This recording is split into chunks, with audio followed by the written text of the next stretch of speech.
আসসালামু আলাইকুম। আমার আজকের রেসিপি শাপলা ইলিশের ঝোল। শাপলা ইলিশের ঝোল রান্না করার জন্য এখানে আমি কিছু শাপলা ধুয়ে লম্বা করে কেটে সিদ্ধ করে নিয়েছি। এর সাথে নিয়েছি আরও 5 পিস ইলিশ মাছ, হলুদ এবং লবণ দিয়ে ভালোভাবে ভেজে রেখেছি। আর এর সাথে আরও কিছু মশলা লাগছে, সেগুলো হচ্ছে হলুদের গুঁড়া, মরিচের গুঁড়া, সরিষা বাটা, পেঁয়াজ বাটা, লবণ এবং পানি। পানি তো মশলা না, পানিটা উপকরণ হিসেবে আমরা ধরি, তাই এটা দেখিয়ে দিলাম। তো রান্নাটা শুরু করি, চলুন। চুলায় কড়াই দিয়ে দিয়েছি। এখন এর ভিতরে মাছ ভাজা যে তেল ছিল সেটুকু দিয়ে দিচ্ছি। মাছ ভাজা তেল।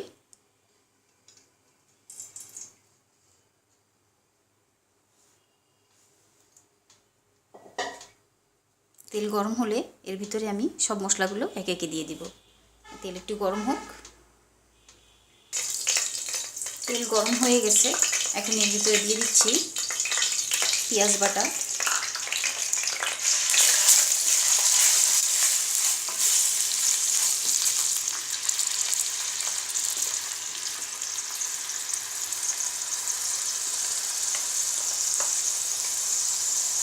সরিষা বাটা,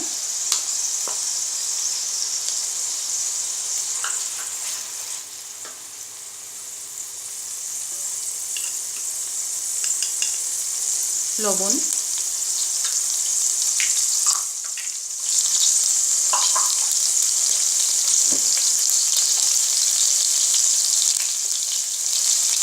হলুদের গুঁড়া,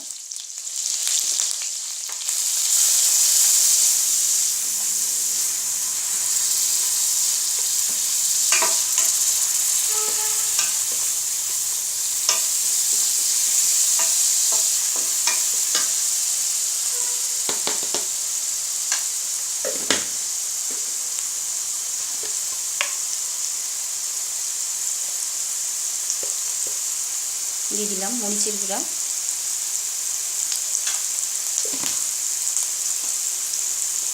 এখন সব মশলা একসাথে মিশিয়ে একটু সময় ভেজে নিচ্ছি। এখানে কিন্তু আমি মাছ ভাজার তেলই দিয়েছি, আর এক্সট্রা তেল আমি ব্যবহার করিনি। আপনারা যদি চান তো বেশি তেল দিতে পারেন, আমি আর দেব না তেল।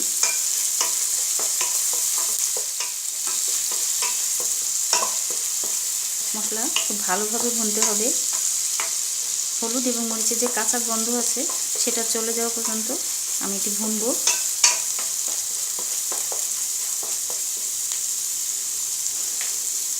ফিরে আসছি মশলা ভুনা হয়ে গেলে, সাথেই থাকুন।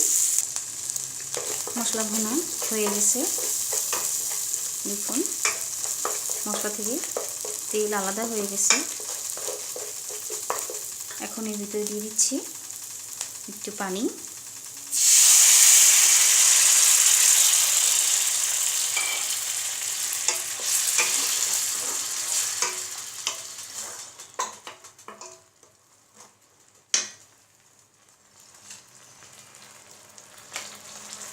ভেজে রাখা মাছগুলো দিয়ে দিচ্ছি।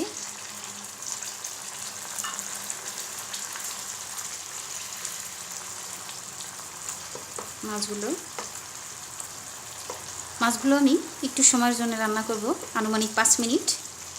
5 মিনিট রান্না হয়ে গেলে তারপরে আমি শাপলা দিয়ে দিব।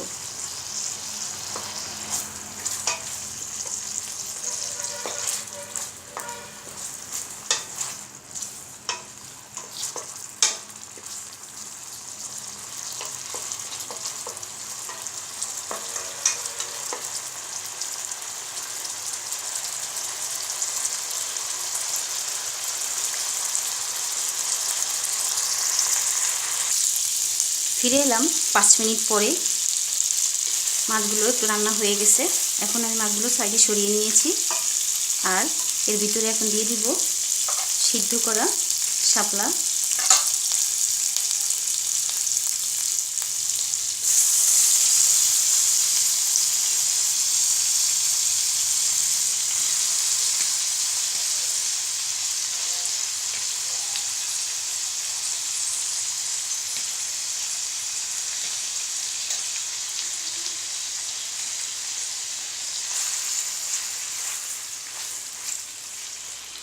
মাছগুলো সাইডে সরিয়ে নেওয়ার কারণ হলো যদি শাপলার সাথে মাছগুলো নাড়া দিই তাহলে কিন্তু মাছ ভেঙে যাবে, অথবা উঠিয়েও নিতে পারেন।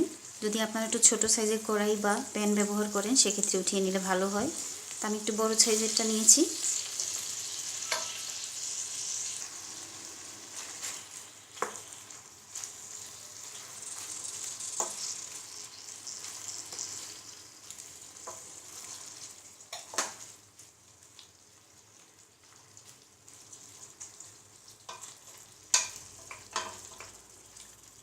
এখন এভাবে আমি 5 মিনিট জাল করব, তারপরে পানি দিব।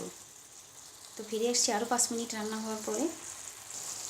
ফিরে এলাম 5 মিনিট পরে, দেখুন কতটা পানি বের হয়েছে। এখন আমি এর ভিতরে আরও একটু পানি দিয়ে দিব মাছের ভিতরে, কারণ একটু ঝোল ঝোল রান্না করব।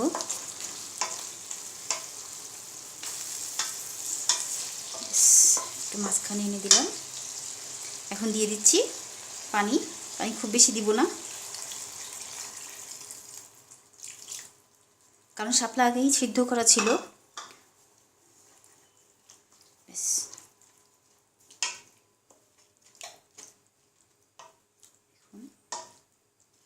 এমনভাবে নাড়তে হবে যেন মাছগুলো ভেঙে না যায়। মাছ ভেঙে গেলে কিন্তু দেখতে আসলে ভালো লাগে না।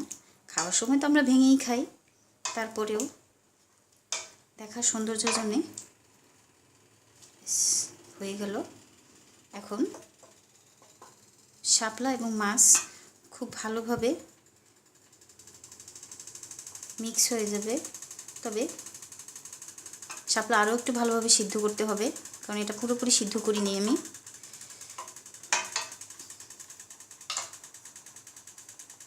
আর একটু পানি দিচ্ছি।